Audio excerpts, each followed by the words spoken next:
Cool. Yeah, let's get started. So, hello everyone. My name is Pratim Bhosle, and I'm a developer advocate at Nhost. If you don't know Nhost, you should check it out. Nhost is an open source platform where you can create the backend service very quickly. You do not have to spend hours and hours on creating your database, authentication, your serverless functions, and everything. So, yeah, I work as a developer advocate, and I thought, why not have a session around your questions. Kanishk was mentioning that there are a lot of questions around Devrel. Folks want to know what Devrel is, how you can get into Devrel with. And I said, yeah, that seems like a great topic for discussion. So for today's session, what I have planned is it's going to be a very interactive session. I am not really good with one-on-one talks, but I'm the only one who's talking. I myself fall asleep. So this will be a very interactive session where I will need answers and questions from you. What you folks are here to listen from me. What are the things that you need help with? And yeah, I will give you a quick because it's a tech talk, it has to involve tech. So let me just pull up my quick presentation that I have. I can promise it won't be boring. So just give me a minute so that we can get started.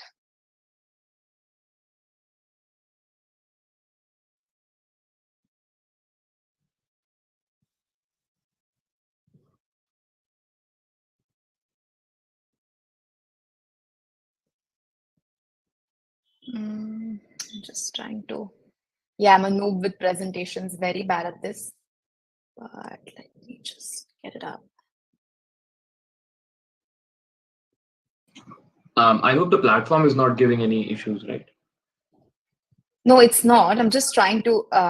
When I go in the presentation mode, it takes my full screen. So then I'm not really sure how Oh, can got it, got I it. then open present.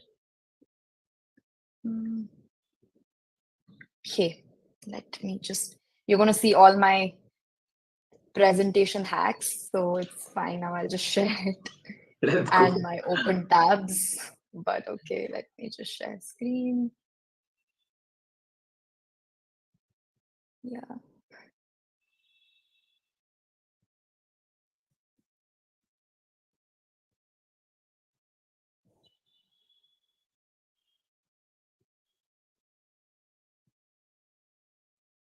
Cool.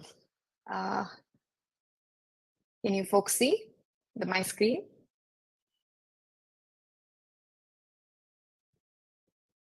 Hello?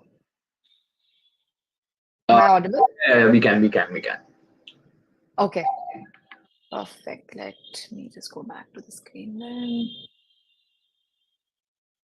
Yep. So the session is about Dev and Rel. Where we'll first talk about development tech, what's happening here, and then we'll talk about the relations part because developer relations is all about handling the relations in the developer community and making sure that the community is healthy and grows.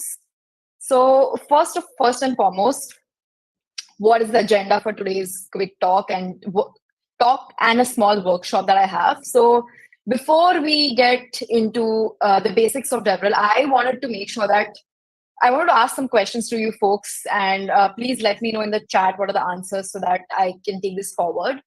How do you build a database, and how do you basically, whenever you're building a project, how do you build a database for your project?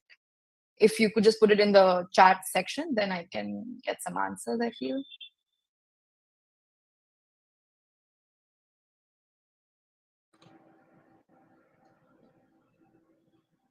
Oh, nobody told me that I'm mute. No, you are not on mute. You are not on mute. I was trying to give chat access to everybody, but instead it took away chat access from everybody. You are not Okay. on mute. We heard Okay, it. yeah. So basically, Okay. yeah. Let's see. We've got some developers in the meeting right now. So yeah. What about Harpreet Singh? Harpreet Singh, how do you usually build a database?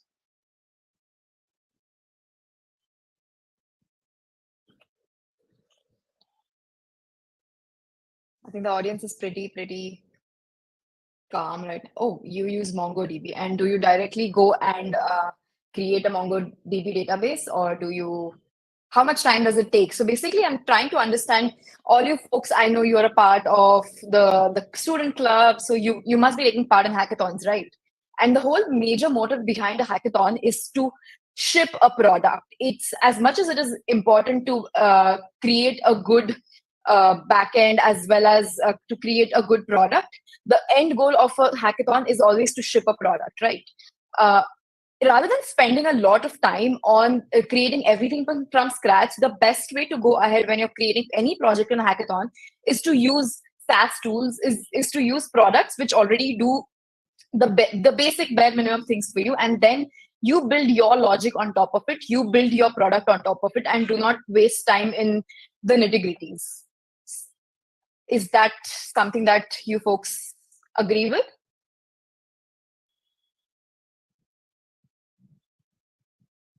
Oh, there's very less chat textual chat happening in the text, but okay, cool. So what I meant to say is, let's try.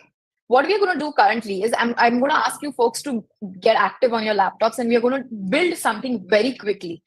We are going to build a quick database, and we're going to authenticate users with that database. Is that something that's fine with everyone? Is everyone on board?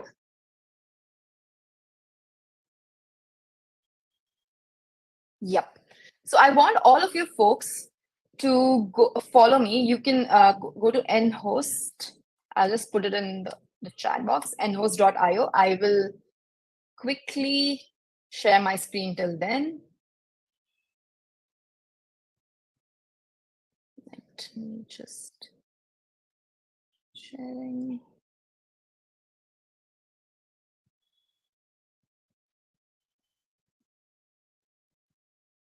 Yep. Let me see if my screen is visible. Is my screen visible? Yes, it is. Yeah. So what you can get started is, first of all, you can just click on get started. Now I'm already logged into the platform, so I cannot do the get started process. But what you will see is you can add the bare minimum things, which are the name of the project, the region where you want to create the project, and then we can get started. Is the first step very clear for everyone to just log in? Are you folks trying to log in? Yeah. I think most of us are. So yeah, let's all of us, we can just quickly sign in with GitHub, right?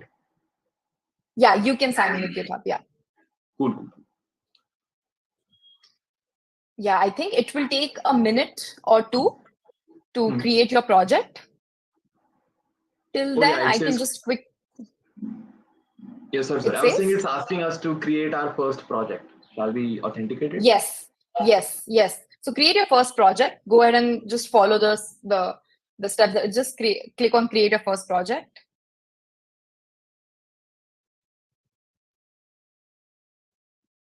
You will, after you add these details, this is where you will come.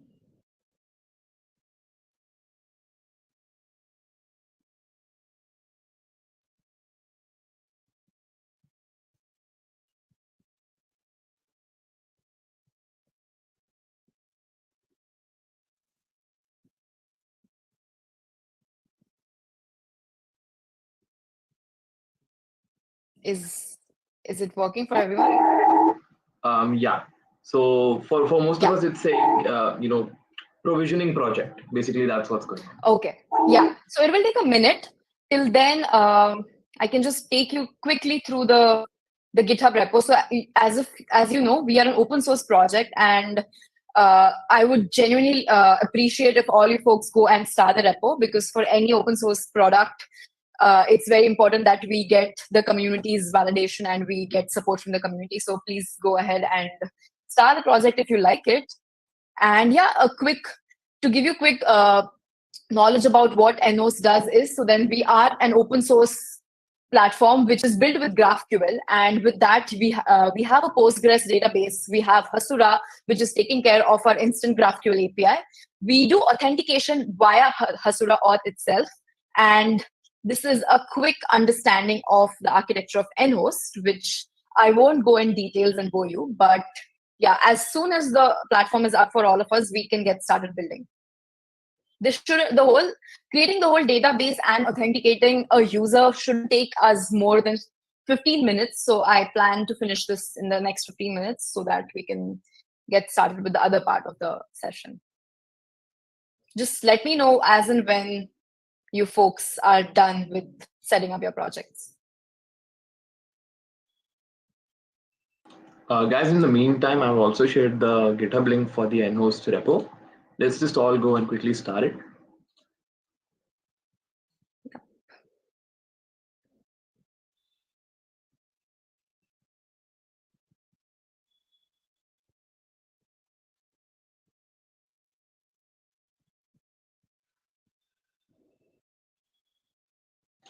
All right, I think most of our projects have been provisioned. Even mine got provisioned. I started pretty late. I think we can continue now. Yes. So once you are inside the project, this is how. So my project. So what I'm building, I think what we all can build is an invoice app. So what I built is an invoice app where the idea is basically to create a table of an invoice where every invoice has the invoice name, has the details of an invoice, and has the contractor's ID. So contractor is someone who sends the invoice, right? I'm talking in terms of how a table is structured. I'm talking about the rows and columns of a table. So you can go ahead and name your project. If you can update it, you can change the name if you've named something else, or that should be fine, whatever you've named. My project's name is Invoice App, and what we are going to build today is we are going to build an invoice app, basically. A quick invoice app where I'll show you how to create a database and how you can authenticate any user. In terms of building a complete project, when in future you decide to build a front end with the back end for this, you do not have to go to the complete scratch. As Harpreet was saying, he went and built it on MongoDB. You can directly do it via a platform, and you wouldn't have to spend time going into the nitty-gritties and building a database from scratch, building the mid layer of APIs and everything you can directly manage from a platform. So first and foremost, what we do is we go to let me know if you folks have any issues. You can also connect your GitHub if you want. You can connect all your GitHub projects to this. You can do all the deployments via Nhost. So that's another great feature about Nhost. And first, let's start with going to auth. So if you can go to auth, let me know if you guys are following. We first go to auth and click on add user. And add the user email ID and user password. So your user email ID and user password could be anything. It could be, so mine are Tom and Jerry. Mine is tom@gmail.com and jerry@gmail.com. So quickly create two users, because we're going to see how the permissions and access differs for two different users, because one user shouldn't be able to access the other user's invoices. That's what we talk in terms of permissions when you're authenticating. Are you folks following? Let me just check the chat. One question we might have is that can we just put any dummy email address, or Yes. Okay, you can put any dummy. Understood. It is not you can put yours also, but it can be a dummy address also. Understood. Guys, are we done? I think we are. It's pretty simple. Yeah. Awesome. Let's go. Yeah. So now if you open any of these user IDs, you will see the details about the user IDs, right?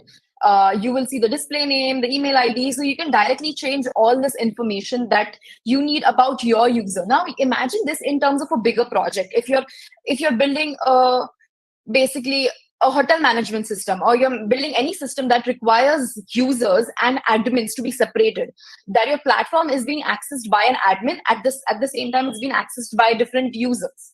All of this you would have done personally via coding different permissions, but using this Nhost platform, you can directly do it via just using the no-code platform.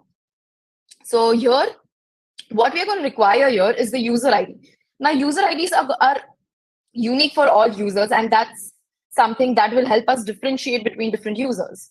So if you go back, just let me get back to this. Yeah. So now we have two different users. We have Tom and Jerry, and both of them have the same they have the same structure where their display name, their user ID, and all of these details are given. Now what we do is we go to the database and we create our first table. So you can go ahead and just click on plus and then create a table named invoices, right? Just add the name invoices. You can add it to your invoices, and then you can start with adding the column names. Let me just share my column names. Yep. Yeah. So my column names are the first is contractor ID, because every contractor will go and add their invoices in the invoice table. It's an UUID type. Then there's an invoice ID, which is an integer type. Then you have the service. Now, whenever we are sending an invoice to anyone, you send an invoice over a service. Like, for what is an invoice? So we have a service, which is a text type. We also have invoice details, which is a more detailed information about the service. Is everyone following? Yes, absolutely. Are you sure we don't have to give any default values for any of these fields? No, it's not necessary to give any default values here.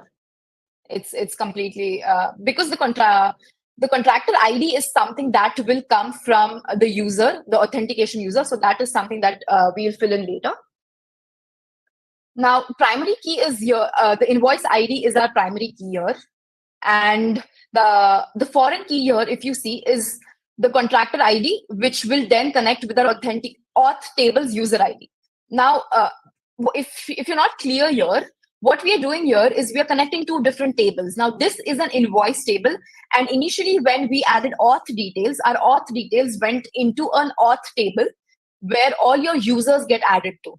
So now to match, whenever I'm not going to explain the database concepts, the key relationship concepts, but the primary key and the foreign key concepts. But what we are doing here is we are going to reference the contractor ID from the invoice table with the user from the authentication table, whose user ID is again something similar to the contractor ID. Is this something that's clear? Yeah. So basically, this is a relational architecture right here, right? Yes, absolutely. Yes. So you can go and add. Yeah. Just a small question on the on update and on delete fields. Should we say cascade, restrict when we are adding the foreign key? Yes. Yeah, I can just show that to you. So from to auth table to users table, column ID, cascade. Yes, you have to set cascade. I hope everybody knows what cascade is. So to quickly give you an understanding of what cascade means is basically, if you're deleting a contractor, you want all the invoices or you want all the things that are related to a contractor to delete, right? So when you delete a contractor itself, the user contractor itself, everything that is below the contractor will cascade, and that is what cascade means. That you don't have to go and delete the things inside a contractor if a contractor itself isn't present. It will directly delete everything related to that contractor. That's what cascade means. So you can go ahead and save it. Please let me know if you're stuck anywhere. I will, after this end of session, I will also share a list of different projects that have been created with Nhost and how different quick starts. So for you to get started if you wish to build more projects. But yeah, that is it in terms of, I hope this editing the table is done. Do we have any questions? Small review and small, yeah. So cascade, as I mentioned, is something that you use when you want your permissions or whatever instructions that you have given your query to match all the low-lying objects. So basically, what I mean to say is, let me just go back. Yeah. So contractor is the biggest entity here, right? The invoices that you create are the invoices that will be formed for the contractor. So the foreign key of the key of contractor ID is something that connects you with different invoices, And what happens is if you're deleting the contractor directly, everything related to that contractor should be deleted. It shouldn't be a picture where the contractor itself is deleted, but you still have invoices that that point towards the contractor. I hope that is clear now. That's what Cascade does. Jasmeet, is your doubt clear? Cool. Yeah, let's get back. Yeah, so you can go ahead and save this. Oh, wait. So, okay. Yeah. So what I have done is here, I have, let me just show you the contents that I've added to the contractor. Yeah, you can. So go ahead and click on, once the table is created, click on insert and then click on row. And now you have the contractor ID, you have the invoice ID, you have the service, and you have the invoice details. You can directly add, and I will show you how to add these details. Now, there is another way for you to access all of this. So I'd mentioned earlier that Nhost is built on the basis of Hasura, right? Like Hasura is the backend that is powering the GraphQL APIs. Now you can manage all of this also via some part of this, like the permission part, you can manage via the Hasura's platform.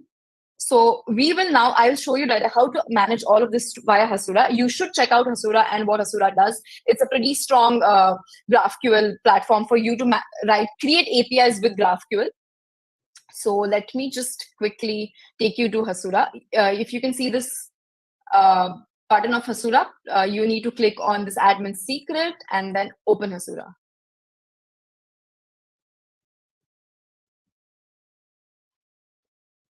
It will take some time to load.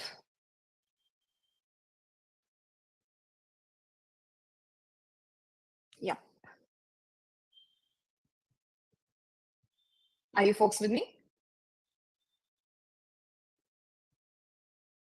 The secret password that you copied while you were Hasura, you need to put that in the box when it asks you for the secret code so that you are taken to this page.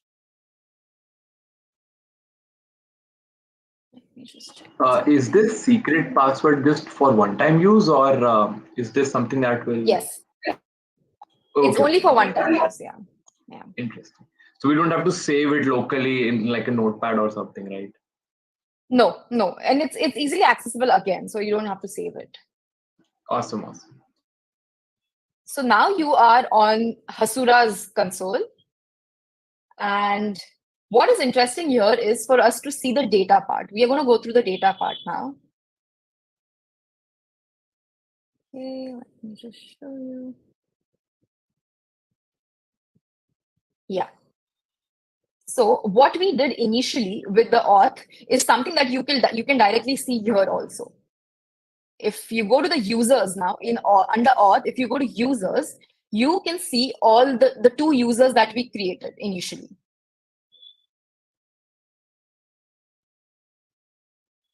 Can you see that? Yes, we can see that. You can see their email ID. Yeah, you can see their email IDs. You can see whatever information you've added. Now, we've not added things like phone number verification, new email, but if you're building a system which requires you to verify phone number and all of that, that is also something that you can do from here. Now, let me just quickly tell you what we require here. Okay, so now there's another table named as public, under which we have the invoices table, which we initially built. Right, so what you can do here is, let's go to the permission section. And now for you, the insert and the select will also be a cross, but because I have already done this, for me, it is a filter. Are you following? Yes. So right now for us, it is only showing admin. There's no other role instead of. Yes. So now under enter new role, you can add a role which says user. Just add user and enter. I could do that with you again, but then you can add, and yes, you can just click on add user and just type in user and then click enter. So what this is, these are the different queries that you do on your data, right? Like you do an insert query, you do a select query, you do an update and a delete query. So these are the bare minimum things which you can directly access from here without writing in the actual SQL queries or any queries. Yeah. So now let me just show you the permissions. So if you go under row, if you click on select, if you do the edit button and go on select, it says allow role user to select rows. So do you want to do it without checks or with some custom checks? Now checks means what are the different conditions that you want to set to your select query. So what we're doing is we click on custom check and you add, you put in contractor underscore ID and it then you put in equals under the below bracket, under the below line, and then you directly select X Hasura user ID from the option. It's already given as an option there. Is it visible? Yeah. This is super easy. I mean, Harpreet Singh here would agree that we wasted hours and hours just setting up user roles, and it then even failed. So this is easy. Yeah. So this is the best way for you folks to go ahead if you're trying to build any quick application for your hackathons or any application. The backend is completely taken care of. Now, if you go to custom select permissions, now this will tell you what access. So because this is a user, right? This is not an admin. So what kind of permissions that you want the user to even play with your database? Do you want your user to be able to see your invoice ID, your contractor ID, or what? That is also something that you can change. Now, what access I have given is the invoice details and the service details. That's the only things that the user can select.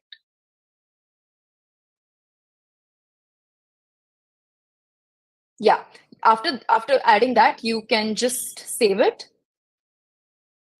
And you can do the similar thing with insert.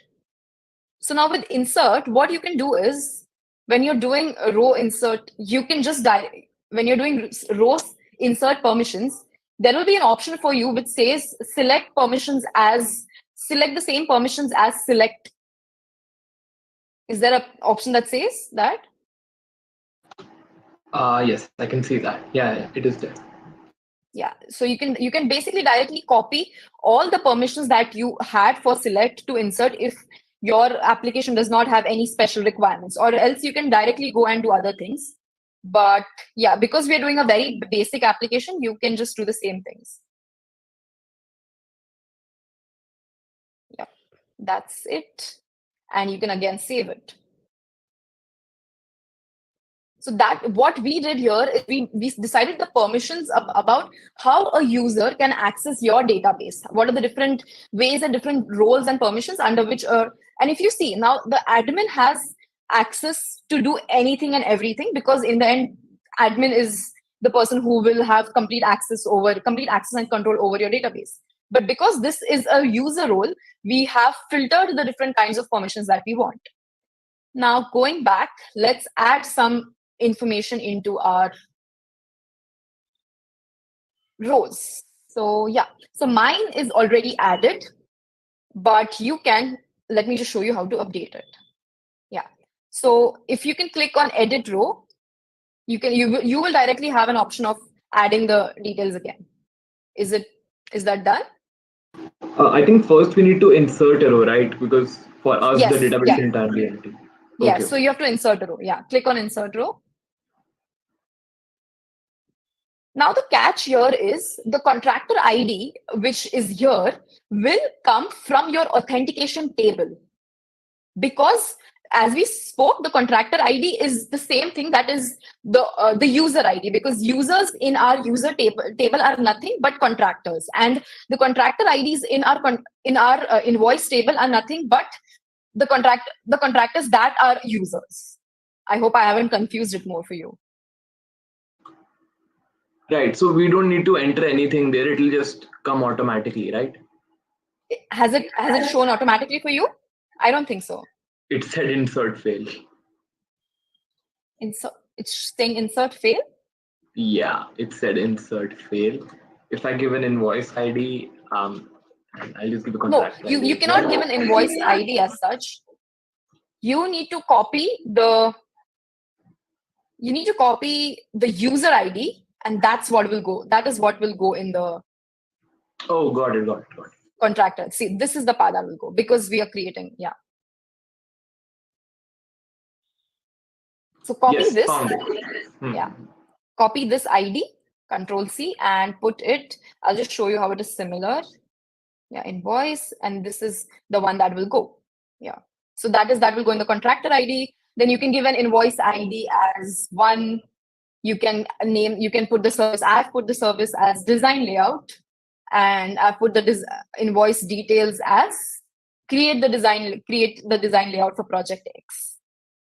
So that was for your first user. Now you can use the same contractor ID and you can again insert another row. Let me add another row. Let me just insert another row for you folks. So I'm going to use the same contractor ID, Control C, and insert row. So this is what it will go, your contractor ID. My invoice ID is 5. My service text is workshop. Invoice details are hosted workshop for XYZ. Okay. And then we save. So it has more expression in the target column. Yeah, I'm getting the same issue. I think a couple of us are. Oh, that's weird. Let me just check. Let's just try to pull this from the storage part.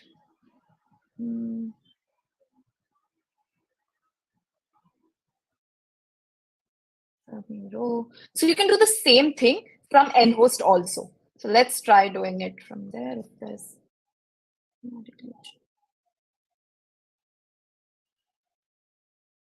can just put that 5.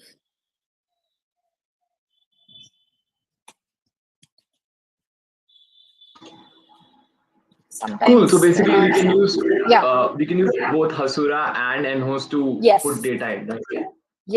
Yes. Permissions is something that you have to set on Hasura, but everything else you can do it via Nhost. Understood. Okay. Yeah. Oh, wait. Yeah, this is something that it will automatically generate. Yeah, that was the thing. Oh, because we set, so the user, the invoice ID is something that you can set, it will directly generate. So it did not take it from us. See, because it was 1, 2, 3, 4. Yeah. So it was something that directly generated. So is the error gone now? Same error.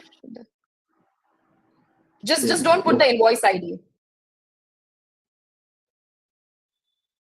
Are you folks following? Yes, as we can see in the chat also. Yeah, the error is gone now. It's working perfectly. Yes. So just add. So use use 2 different contractor IDs to create 2 different invoices, and then you can copy paste the contractor IDs and make more invoices. But I'll quickly show you because we're running out of time now. I'll quickly show you now that we have like 4 invoices. How will the query look like? Now, if you see here, if you go to the GraphQL and if you see the make request as admin, role admin. So normally what you do what you do is via a curl command, right? Like you'll have to put in a curl command and you'll have to log in. Now, one thing this requires you to do is put in a curl command from your terminal because we need to log in these users. Currently, these users are not signed up to the platform, right? Like any platform that these users are, they haven't been signed up. So you can access a database only when you sign up to a platform. Am I right? Absolutely. Yes. So I can just share the query quickly with you, which you can put in your CLI. Like you can just put it in your command prompt. But before that, I'll just quickly run this query for you to show how things work differently. And then you can just take it from there if you want to build ahead. Yeah. So if you see, I did run. And currently, because I'm in the admin role, I can see everything. I can see all the services. I can see all the invoices. Now, the moment I change to Jerry and I run, I see only Jerry's invoices. Interesting. I would, yeah, because obviously, when you talk about permissions, Jerry shouldn't be able to see Tom's invoices, and Tom shouldn't be able to see Jerry's invoices. So if you go to Tom, and then if you do the same thing, you will see Tom's invoices. Because service is something that we have under Tom, so you can see only Tom's invoices then. Is this clear? Yes, this is really interesting.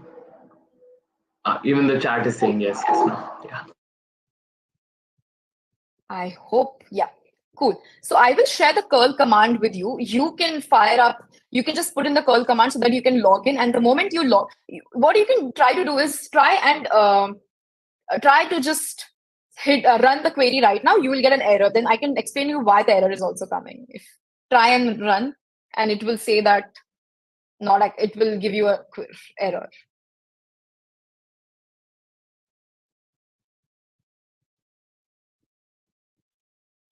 Did you get an error?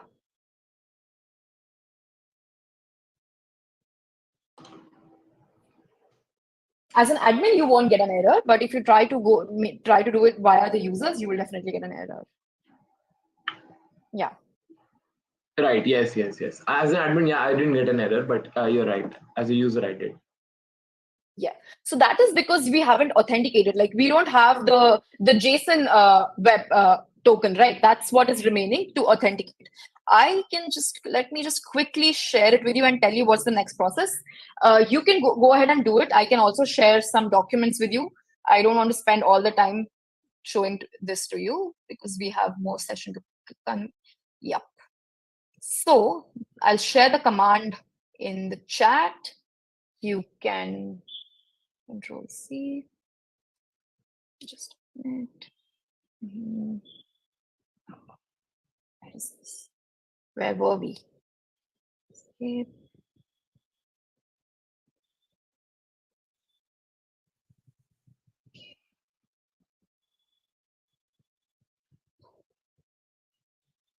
I'll just share it in the chat.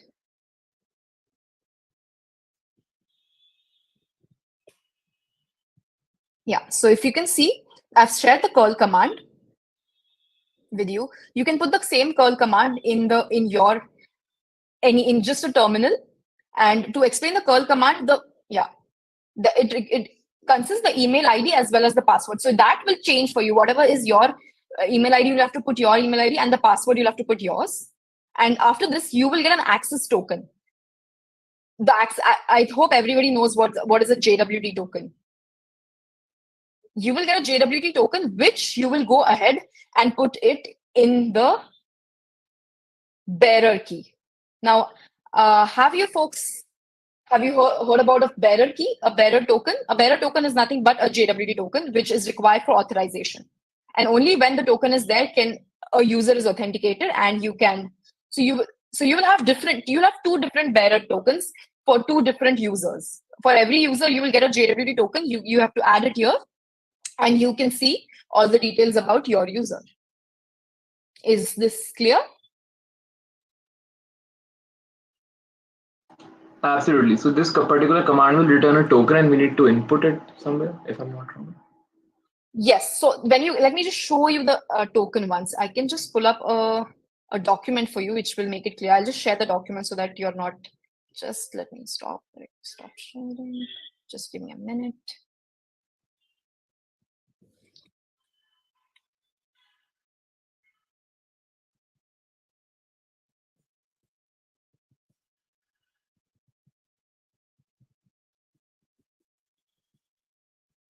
Just a minute.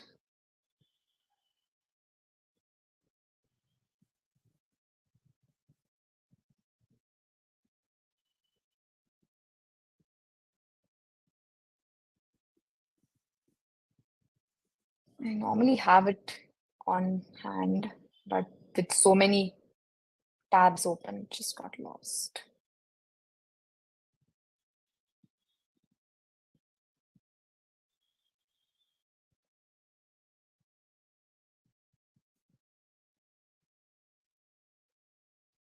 Yeah, found it. So this is a quick project that I had built. This has all the details that you require you can follow this. Let me just share it in the chat. And you can put your token key there. Like, this is exactly what we have built. This is very similar to what we have built today. Everything you can follow one by one.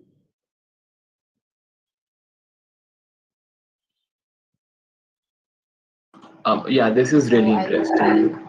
We'll add this in the description for the YouTube video as well. Yeah. If you want, I can again share my screen to show you how the bearer token looks like.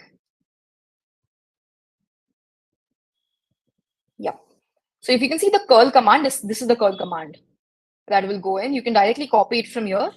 And this is an access token that you will get when you hit the curl command. You can copy the access token only till here, till the open inverted commas, and you can paste it here. It's below here. I have also explained what a JWT token does, why it's required. But you can go ahead and then paste it in the authorization here, in the bearer key here. And once the key is, once the token is there, you can directly hit the run button, and then you will get different users. Is this clear? Yeah, I think we're all just putting it in at the moment. Just one Oh, moment. perfect.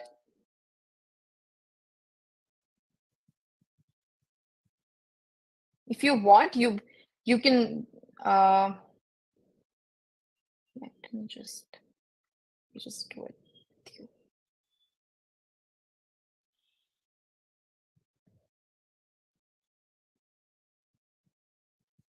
You will have to change the email IDs, by the way.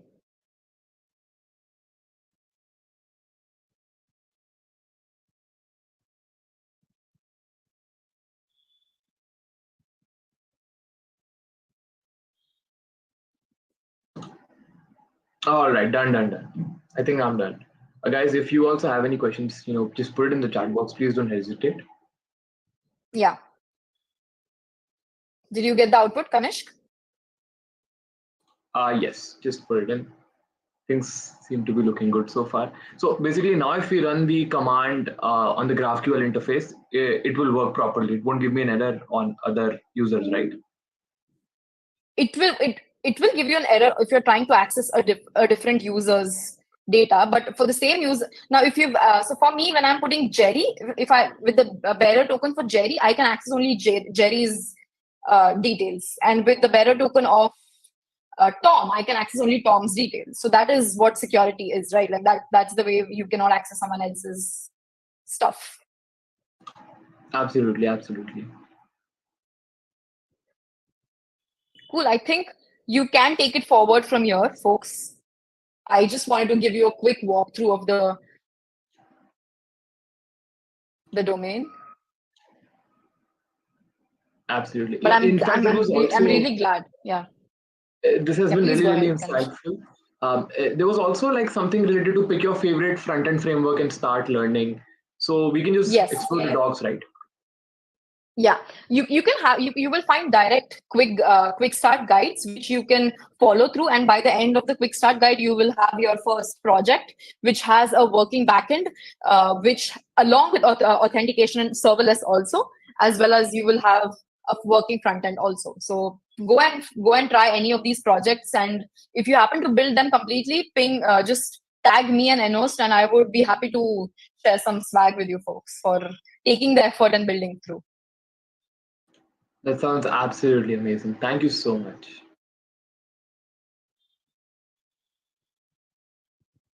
Just gonna check the attendees here.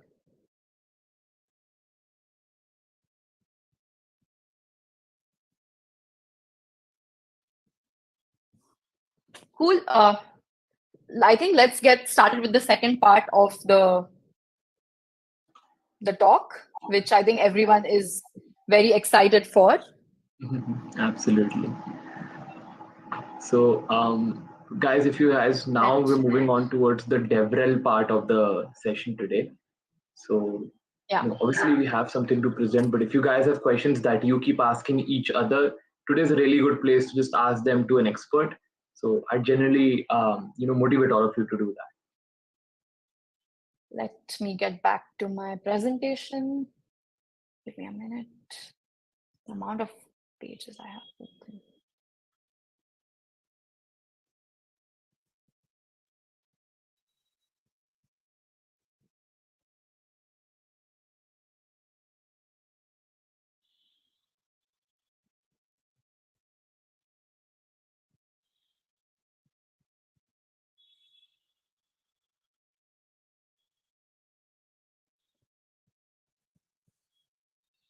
Yep.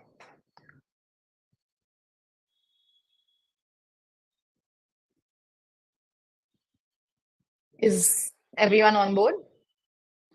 Yes, we can see the presentation. Yeah. So what the hell is Devrel? Everyone, if you folks are on Twitter or any of the social media platforms, you've been following the whole tech community, you must be seeing a lot of conversation around Devrel has come up in the last 2 years. I don't know if you've been on for Twitter for 2 years. I haven't been. But yeah, for this 1 year, Devrel is a topic of hot discussion. Everyone wants to know, everyone wants to get into Devrel and want to know what's exactly this job profile. There are a lot of myths also about this field. And if you have any questions, I'm expecting this session to be more of an AMA where you can ask me your questions about this field. But yeah, I will give a quick introduction and things about what is Devrel and what are the things that come under Devrel. So we'll start with the job description, clear job description. We'll talk about how to get into Devrel. We'll also talk about who should get into Devrel. We'll talk about the career ladder. We'll talk about the roadmaps. And lastly, and the most important thing that people really want to know is the compensation. Like what is the compensation? How is it compared to other fields in tech? So getting started with the job description about Devrel. So Devrel is a very, very niche area which has come up recently.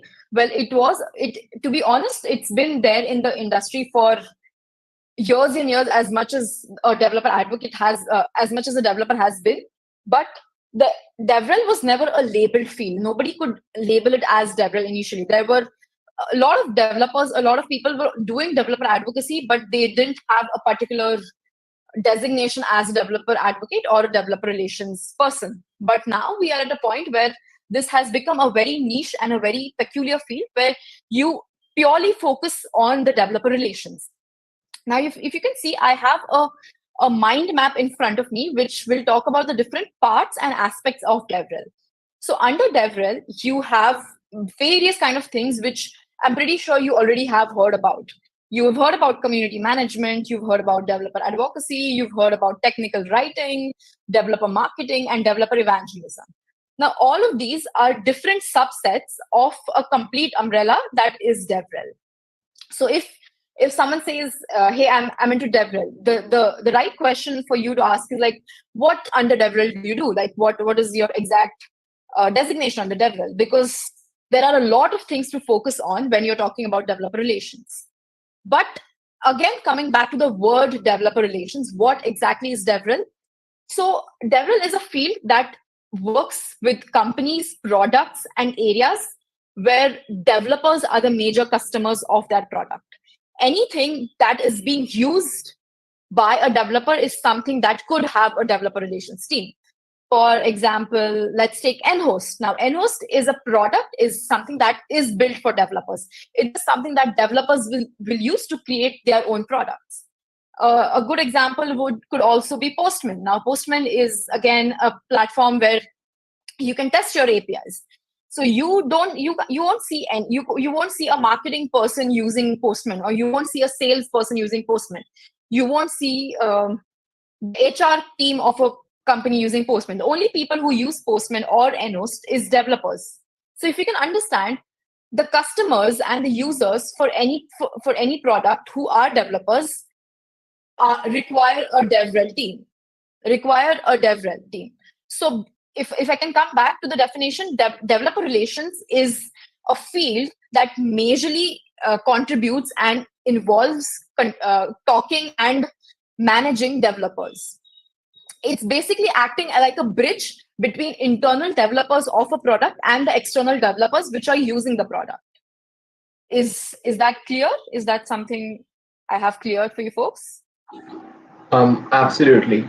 If you don't mind, before this session, we shared a small form with the people in which they, put in their questions and all regarding the field. Okay. As I see relevance to the questions, I'll just keep asking them so that it becomes a repository for when people can refer to when they have such questions. Yeah. So basically, the first question that a lot of team members had is that, okay, I want to become a Devrel, but I'm probably not very good with coding. Or somebody said the same question, but I'm probably not very good with technical writing. So then also, can I become a Devrel? I can just focus on other areas. For example, I can be a Devrel more inclined towards community management. Does that happen? Or a Devrel needs to have all these skills? So anytime and every time, it's always good to have all the skills, right? Like even if you're a developer, it's always good to know all the frameworks. No one's going to stop you. But let's be realistic, that's not going to possible. That's not possible. So yes, it is okay if you're not very strong with all the skills. But development cannot be one of these skills that you are not inclined towards, because the basis of developer relations is helping developers, and you can help developers only when you know what the developer is facing an issue with. But this is when I'm talking purely about developer advocacy, when I'm talking about technical writing, or if I'm talking about developer evangelism. Now, there is a part, like as you mentioned, Kanish, there comes in community management and developer marketing. Now, these two domains, I think, I'm not very sure, like, and it's always, I will never support saying that it's okay if you are, if development is something that you don't like. I think the fact that you are into in the development is something that you need to like. At least being good at is a very, very subjective word. Nobody is good at, to be honest, but you can always get better. But if you think your development skills are not up to the mark, if you think you're still learning, if you think that isn't something that is your inclination, then community management and developer marketing is something that you could look at. But if you plan to become a developer advocate, if you plan to become a technical writer, then a technical writer has to write articles and guides which developers are going to then focus, or developers are going to read, right? So imagine if you think that if you're not good at development, or if you're not able to write the best code, that is the same code that developers are going to learn from. That is the same code that developers are going to refer to. So as long as you know how to use your product, and if you can build with your product, that's good to go. You don't need to know all the frameworks. You don't need to know everything that's out there, but you need to know your product in and out. You need to know how to build with your product. Has that answered the question, Kanish? I think it has. Thank you so much for that. Absolutely. Yeah, I think this is a better way to go ahead. If you have any questions, you can please ask so that I can answer them. Yeah.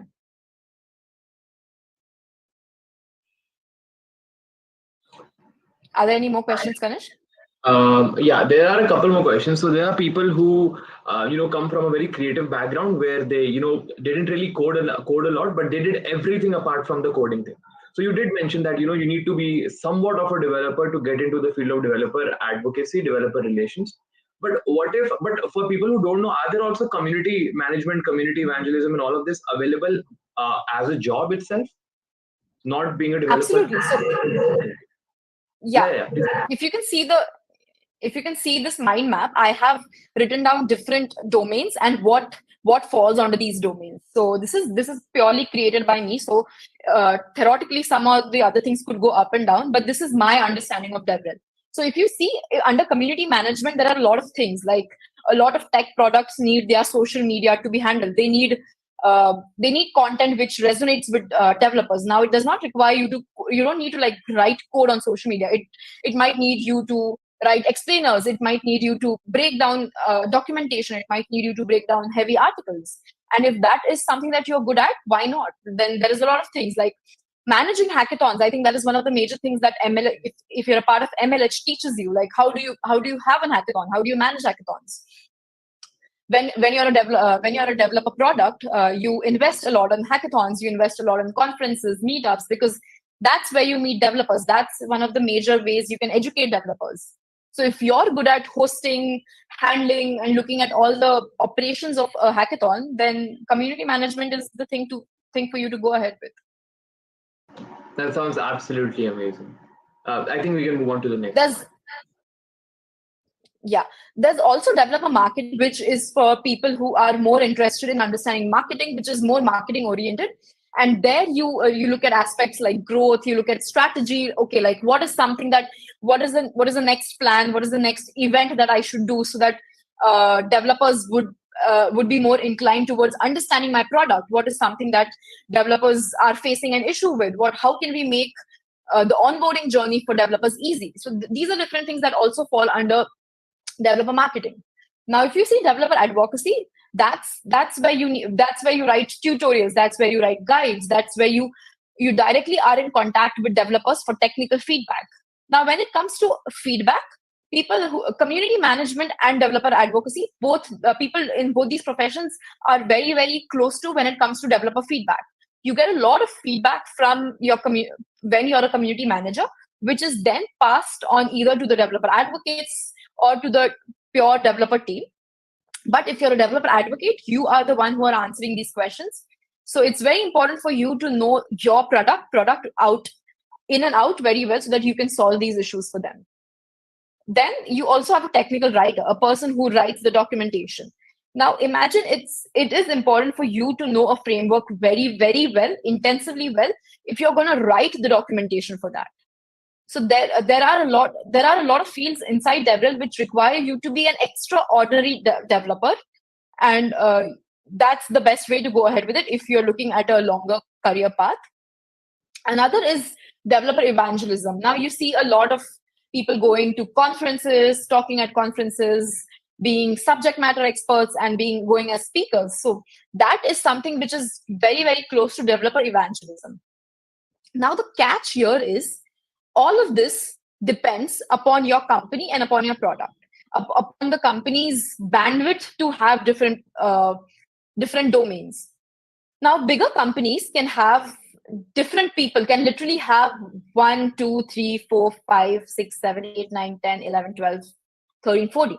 14 people to handle a Devrel team. They could have 14. They could have 1, 2, 3, 4, 5. They could have 5 people being under part of Devrel. Or they could have a single person handling all of this. Majorly, it depends upon your team. It depends upon, because Devrel is a very subjective domain where it differs time to time, like it differs from product to product. What is that the product requires from that developer relations strategy?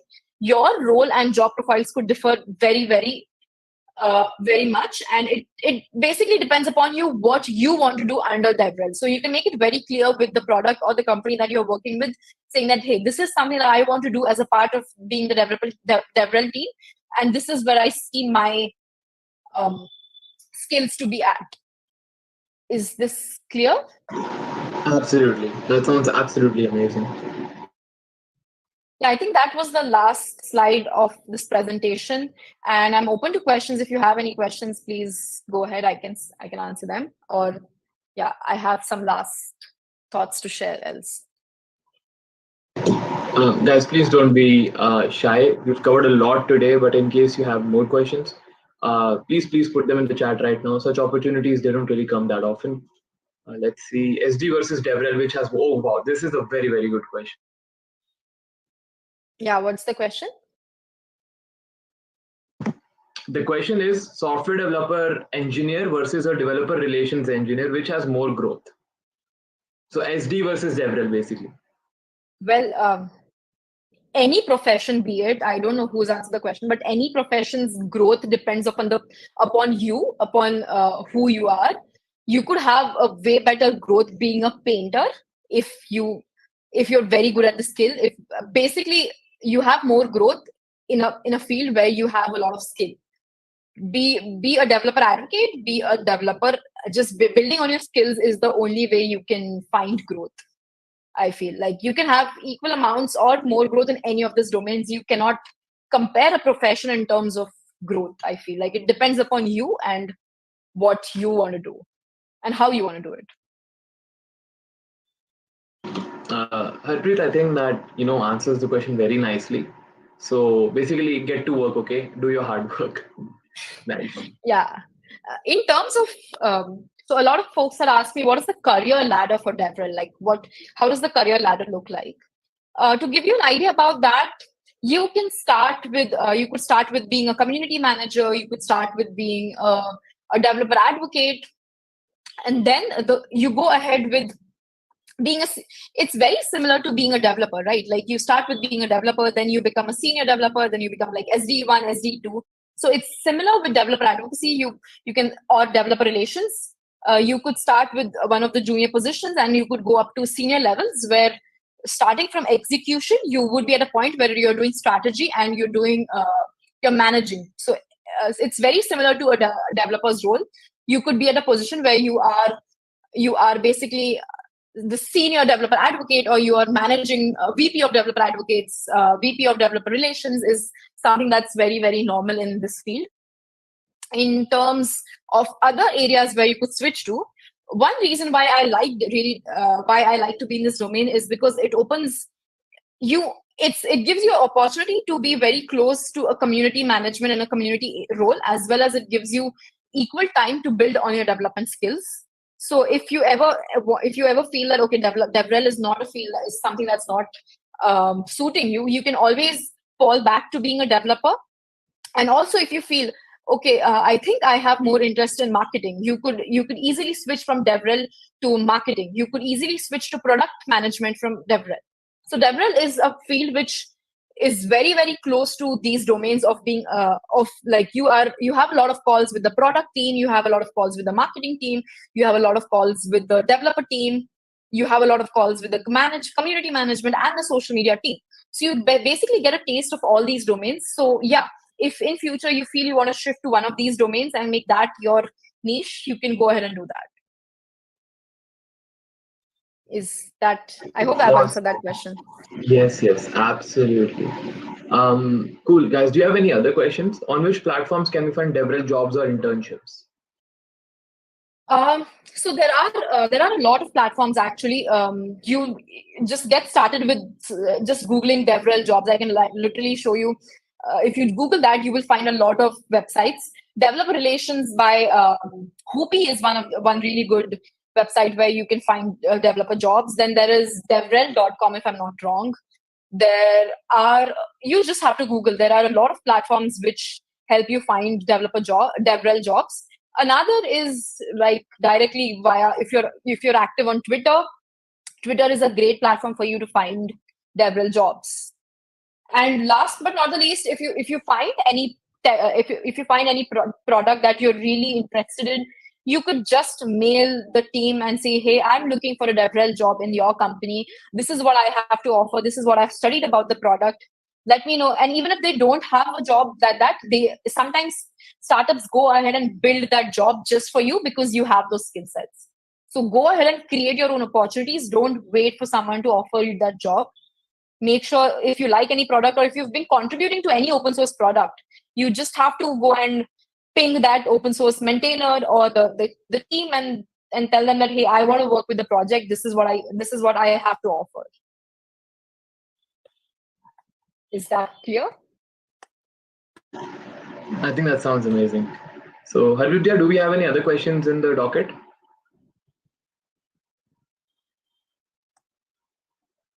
No, right. I think we've covered all of them.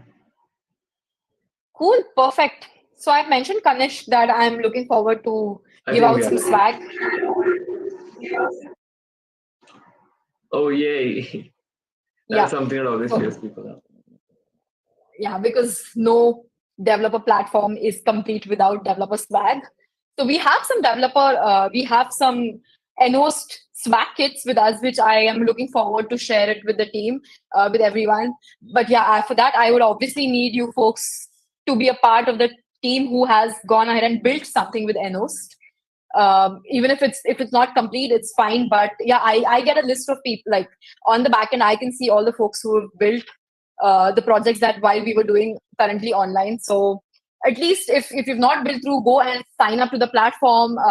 Check us out on GitHub, and yeah, make sure that you're following us on social media so that you can catch up with all the updates. And I will share the list with Kanishk about the folks that I will be sharing the swag with. And last but not the least, tomorrow is a very special day for Nhost and for me. Tomorrow we are launching Nhost on Product Hunt.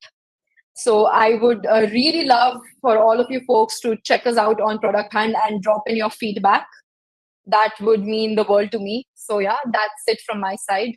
You can follow me on Twitter as well. I write a little bit about backend developer advocacy and all of that on Twitter. So yeah, that's about it for today. That's so awesome. Thank you so much for sparing out your time and helping us out with the nitty-gritties of the product. We definitely look forward to building something cool, and when we'll do, we'll post it properly Yes. using our channel and tag you for all Yes. the help and stuff. But it was really fun, and yeah, you can just whatever you build, just go ahead and tag me. You can tag Nhost also on Twitter, and that way I can at least know that who's built what else is going to be a tricky thing for me. And yeah, looking forward to more projects from you folks. Keep building, keep participating in hackathons. We might do one in future, so yeah, we'll be in touch with Kanish for that. Absolutely, I can assure team good participation from the team. We are actually preparing for 2 hackathons at the same time right now.